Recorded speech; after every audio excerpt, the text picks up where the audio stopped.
Hey everybody, this is Marcus with the Best Buy blog. Today I will be reviewing this, the PIX Selfie Drone by AirSelfie.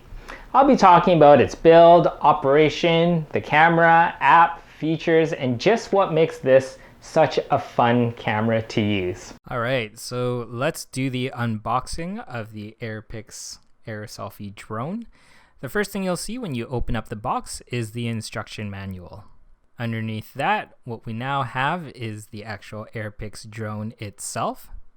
And included in the body of the PIX drone is actually an 8GB micro SD card. Very nice. Now, when we open up the other box underneath the PIX selfie drone, we first see a couple of spare propellers, a carrying bag, and a USB-C charging cable. Okay, so let's talk about the build. The PIX fits in the size of your hand and weighs just over 50 grams. It's easily transported in your pocket or bag, and the body of the PIX is comprised entirely of plastic, which keeps the drone lightweight and durable during accidental bumps or falls. On top of that, the plastic body has a soft touch rubber coating, which gives you more grip when you're holding on to the drone, which helps when you're trying to lift off the drone or when you're trying to catch the drone in the air. Alright, so let's talk about drone operation. So the PIX can be operated in different modes. There's manual, autofly with the app, and autofly without the app. Each of these modes has their advantages as well as disadvantages, and I'm going to talk a little bit about that. So the first one we're going to talk about is autofly using the app. Now, my first flights with the PIX were actually done using autofly with the app. This mode is by far the most simple. You just select if you're indoors or outdoors, as well as select if you'd like to take a picture or video. When you're ready, you then launch the drone in front of you, and the LED indicators on the front here will let you know when the PIX is about to start taking a picture or start taking a video. My favorite part of this was watching the drone fly back to you once the job was completed. The first time this happened to me, I wasn't expecting it, and I wasn't sure if the drone was going to fly into my face or not, as you can tell by my expression in this video right here. Let's talk about the manual mode. The manual mode feels most like flying a drone, and as the operator, you have the most control.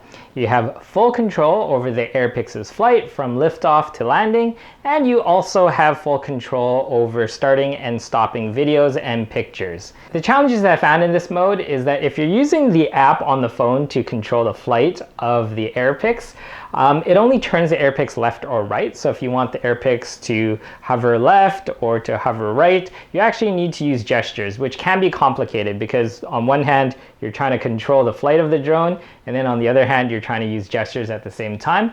It can be a little bit complicated, but once you get the hang of it, it works pretty well. So the last mode here is autofly without the app or without using your phone.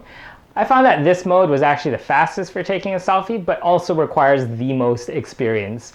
The reason for this is that you need to have a good knowledge of the gestures to use when flying the drone or flying the PIX, and you also need to be aware of what gestures to use to start and stop videos and pictures. In addition to that, you also need to be familiar with the different blue and red LED patterns on the front of the drone. The reason for that is because you're not using the app, the signals that come from the LEDs actually let you know when the PIX is about to take a picture or if it's about to take a video, and also when it stops taking that picture or video. So the mastery of this mode is the most satisfying and can help you make the most use out of your PIX's flight time. And it saves you that extra step of having to pull out your phone and connecting it to the PIX. Going on to the photo editing app feature. So one of my favorite things about the AirSelfie app is the ability to edit photos. Pictures and videos are automatically transferred to your phone once you're connected to the drone.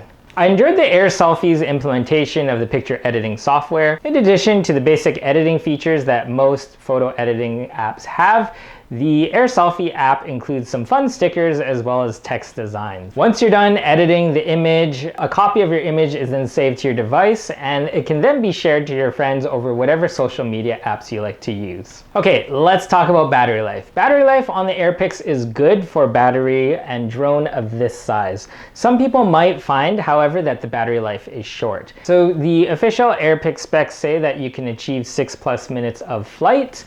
However, if you fly the AirPix outside, the battery life will be shortened slightly as more power is needed in order to keep the drone stable in the outside air. So in my test, I found that the flight time was actually really between 2 and 6 minutes. There were times where I'd get a low battery warning after one short flight while inside, but on other times when I actually took the drone outside, I could get about 2 to 4 flights flying outside. It was windy, it was recording videos, and it did last the 6 minutes.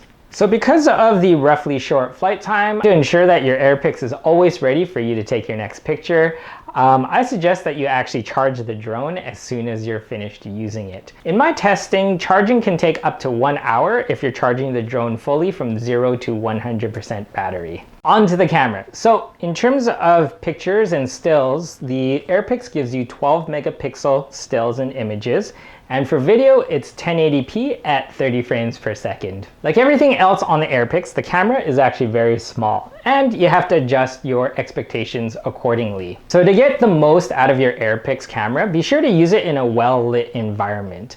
Images and videos that are taken in dimly lit areas can lead to blurry or overly dark images. Another thing to note here is that the AirPix doesn't actually have any camera stabilization. So that means you may see stutters or jittering while recording video whenever the drone moves. Okay, so my final thoughts on the AirPix selfie drone. The biggest challenge that users will experience are the short battery life as well as the long charging times, which means that you'll have to use your time wisely whenever you have the drone flying. Yes, you're gonna get better images and video from your phone, but the AirPix does one important thing. It brings the fun back into taking a selfie, and it leaves a lasting impression, which is exactly what you want when making memories with your friends. All right, everybody, that's it for today's video. If you'd like to find out more or see more videos, you can check out the Best Buy blog, or you can come over and follow me on my social media. For Instagram and Twitter, it's at PIX31, and for Facebook and YouTube, that's PIX3. Thanks again, everybody, and I'll see you in the next video.